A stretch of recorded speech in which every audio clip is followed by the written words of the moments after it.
Bienvenue dans cette nouvelle vidéo. Eh bien, j'aurais mis du temps à la sortir celle-là, mais voilà, ça y est, elle est arrivée. Donc je suis vraiment désolé d'avoir mis autant de temps. J'ai pas vraiment de vraies excuses à vous présenter. Les raisons, c'est principalement parce que on commençait à remonter le Maroc, on était dans le nord. Et là, c'était vraiment la saison des camping-caristes. Il y en avait partout dans tous les campings. C'était même des fois compliqué de trouver de la place avec notre remorque et le camping-car. Enfin bref. Et moi, voilà, quand je veux parler devant la caméra, j'aime bien être un peu tout seul, ne pas être dérangé, être à l'abri des regards. Et là, c'était compliqué parce qu'il y avait du monde partout. Donc c'est pour ça un peu que j'ai laissé traîner. Et puis au fur et à mesure, quand on laisse traîner, c'est de plus en plus dur de s'y remettre. Et voilà, après on est sorti du Maroc, on a remonté l'Espagne et nous voilà enfin en France. Donc sinon, comme vous pouvez le deviner, donc cette vidéo sera la dernière de ce voyage. Je ferai peut-être une vidéo pour faire un petit bilan de tout ça, vous dire combien que ça nous a coûté, combien on a fait de kilomètres, etc. Voilà, comme j'ai l'habitude de le faire à chaque fin de voyage. Voilà. Et donc sinon dans cette vidéo, je vais vous présenter donc une Kétara. Donc une Kétara, c'est un système d'irrigation traditionnel marocain millénaire. Donc je vous expliquerai un petit peu ce que c'est. Et ensuite on vous montrera notre rencontre avec le camp nomade, là, comme je vous avais fait en teaser dans la dernière vidéo.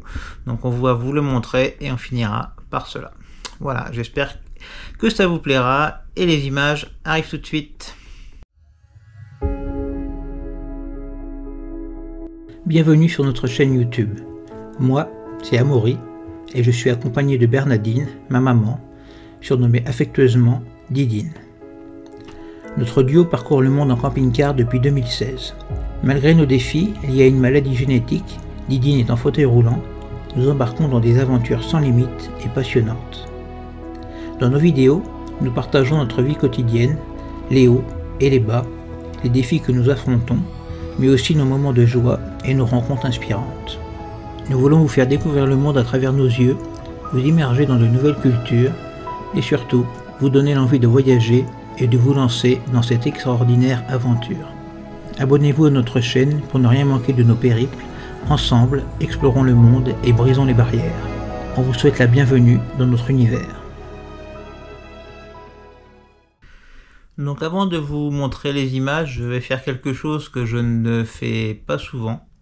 Parce que en général, j'aime bien vous montrer le meilleur de chacun et d'être bienveillant. Mais là, cette fois-ci, je pense que cette personne ne le mérite pas. Donc je ne vais pas lui faire de la bonne pub.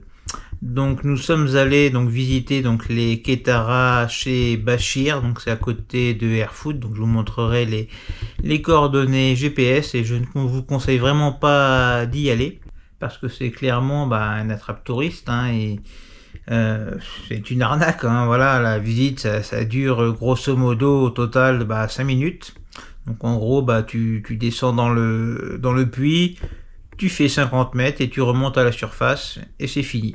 La personne qui t'accompagne, elle parle pas vraiment français, elle parle quelques mots français, donc t'as aucune explication sur la Kétara en elle-même. Et puis ensuite, voilà, ils essayent de te vendre tout et n'importe quoi dans leur boutique et le prix de la visite est vraiment très très très élevé. Au départ, ils nous annoncent de souvenirs 210 dirhams. Donc on l'a regardé, je dis pour 5 minutes 210 dirhams, t'es fou. Surtout que voilà, en plus moi j'étais tout seul. Il voulait faire payer Didine alors que Didine elle est même pas descendue dans le puits quoi. Voilà, elle est restée à l'extérieur à nous attendre. Donc je lui dis ça, je dis non, on va pas payer pour Didine, elle a rien fait. Donc je me dis bon d'accord, allez je vais te baisser, j'ai dû payer 100 dirhams. Je lui dis même 100 dirhams c'est trop cher. On a fait des visites de plusieurs heures avec un guide qui nous expliquait, ça devait coûter 50 dirhams. Là, il nous demande 100 dirhams pour 5 minutes. Voilà, c'est vraiment une arnaque et je ne vous le conseille pas du tout.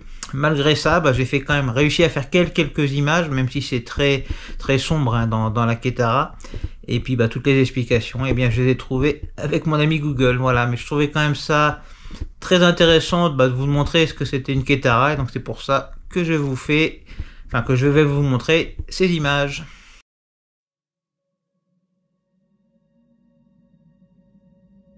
Les kétaras sont des canaux souterrains utilisés depuis des siècles au Maroc pour transporter l'eau des régions montagneuses vers les zones agricoles situées en contrebas.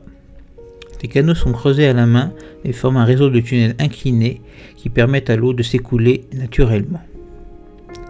Ce qui rend les kétaras particulièrement remarquables, c'est que leur fonctionnement est entièrement basé sur la gravité. Sans avoir besoin d'aucun effort mécanique ou humain, l'eau est captée depuis les nappes phréatiques situées en altitude et se déplace le long des canaux inclinés vers des zones agricoles en contrebas. Le processus de construction des kétaras commence par creuser un puits vertical jusqu'à la nappe phréatique. Ensuite, des tunnels sont creusés à partir du fond du puits pour intercepter l'eau souterraine et la diriger vers des zones de culture.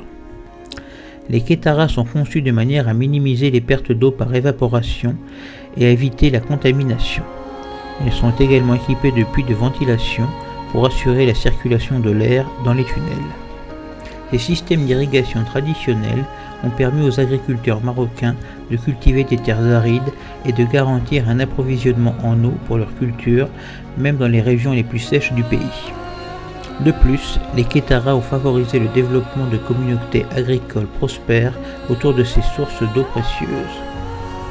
En résumé, les kétaras sont des canaux souterrains ingénieux qui ont joué un rôle crucial dans l'agriculture et le développement des régions arides du Maroc, en fournissant une source d'eau fiable et durable pour les cultures, et tout cela sans aucun effort mécanique ou humain, grâce à leur fonctionnement basé sur la gravité.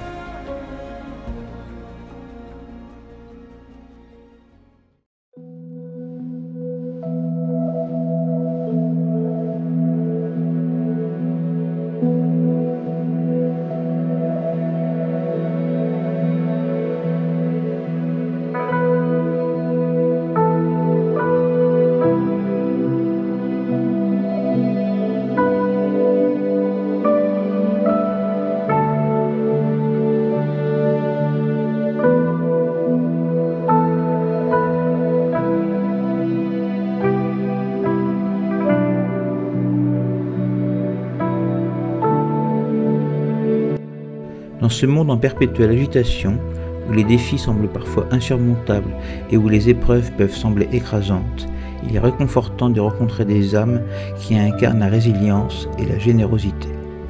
Ce camp berbère, niché à seulement quelques kilomètres de Rissani, sur la route d'Al-Nif, est bien plus qu'un simple arrêt sur notre chemin. C'est un rappel vivant de la force de l'humanité, de sa capacité à prospérer, même dans des conditions les plus difficiles. Les familles qui y résident ne parlent peut-être pas notre langue, mais leur sourire et leur gentillesse ont suffi pour communiquer bien au-delà des mots. Vivant modestement sous des tentes dans le désert, leur quotidien est marqué par la simplicité, l'élevage du bétail et une ingéniosité sans faille pour faire face aux obstacles. Pourtant, malgré les difficultés, c'est leur hospitalité chaleureuse et leur gentillesse innée qui brillent le plus. Ils nous ont accueillis à bras ouverts, partageant le thé et nous offrant un sourire lumineux qui réchauffe le cœur.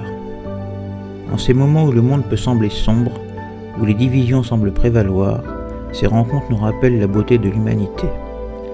Elles nous inspirent à croire en un avenir où la compassion et la solidarité guideront nos pas, où chaque geste de bonté compte et où l'espoir demeure toujours vivant. Dans les sourires de ces familles berbères, nous trouvons la preuve que, même au milieu du désert, la bienveillance et la générosité peuvent fleurir. Puissions-nous, à notre tour, être des sources de lumière et d'espoir, semant les graines d'un monde meilleur pour les générations à venir.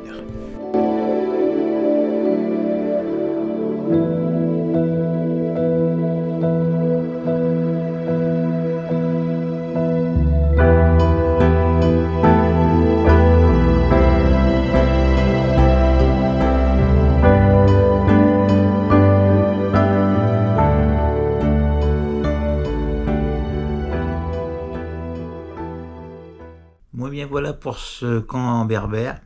Donc je connais quand même à remettre un petit peu le contexte de tout ça, parce que si vous aussi vous voulez aller à leur rencontre, c'est pas le plus simple. Enfin, je dis que c'est pas simple parce que moi j'aime pas trop ça, parce que je suis assez timide, même si bon, ça paraît pas avec toutes nos vidéos, que je parle devant ma caméra et tout, on filme des personnes et tout, mais ça reste quand même très compliqué. Moi quand je suis allé là-bas au départ, j'étais assez gêné parce qu'on on va chez des gens, voilà, on va dans leur intimité, hein, c'est pas un musée qu'on va visiter, c'est pas une attraction touristique. Donc voilà, c'est quand même assez compliqué à mes yeux de le faire. Donc on avait quand même essayé de mettre toutes nos chances de nos côtés. Déjà, on avait emmené quelques trucs à leur donner. On avait emmené un sac de farine, déjà un gros sac de farine de 10 kilos. On avait amené aussi des bidons d'eau. Voilà, enfin voilà, on n'était pas venus les mains vides pour que cette rencontre se passe le mieux possible. Et je pense aussi que si vous souhaitez aller les voir, faites comme nous, allez-y avec des choses à leur donner, que ce soit des vêtements ou plein de choses. Hein, voilà, faut pas venir les mains vides. Mais je pense que c'est assez correct de faire comme ça. Et donc ensuite, une fois arrivé là-bas, donc on gare le camping-car un peu au bord de route pour rester un peu sur le dur, hein, parce qu'il y a quand même pas mal de zones où il y a du sable. Et là, ce qui a aidé aussi, c'est que une petite fille qui vivait là-bas est venue à notre rencontre du camping-car, hein, le temps que je sorte le fauteuil de Didine, tout ça, elle a eu le temps de venir. Et ça a aidé à aller là-bas parce qu'elle nous a accompagnés chez elle. Donc voilà, ça a aidé pour un premier contact, c'était assez facile. Et en plus après, sur les mètres, il y avait quoi, 400, 500 mètres à faire à pied pour rejoindre les tentes. Didine a trouvé le moyen de s'ensabler avec mon fauteuil. Donc du coup, j'ai dû aller voir les familles là-bas pour leur demander de l'aide, et c'est aussi le premier contact qui s'est fait, parce que voilà, ça c'est venu un peu à la rigolade, voilà, ils sont venus aider pousser. Bon, je l'ai pas filmé, dommage, mais voilà, ça a aidé un petit peu et c'était sympa. Voilà, donc si vous voulez aller rencontrer ces familles, n'hésitez pas, vraiment, c'est super sympa. Et c'est une expérience à vivre, hein. C'est pas une vitrine touristique, hein. Ils vivent vraiment là-bas et voilà. Donc n'hésitez pas à y aller, vraiment, vous ne serez pas déçus. Le seul truc qui est un petit peu dommage, c'est que ils ne parlent pas réellement français, hein. Il y a que Fatima, donc c'est la fille qui est habillée en rouge, hein, dans les vidéos, qui parle quelques mots de français, mais vraiment pas assez pour faire de réelles conversations, et c'est un peu dommage parce que voilà, on aurait bien aimé échanger et partager avec eux, mais bon, ça reste quand même une très très belle expérience pour nous, et bon, je pense que quand on reviendra au Maroc, on retournera les voir pour essayer de les aider un petit peu plus. Voilà.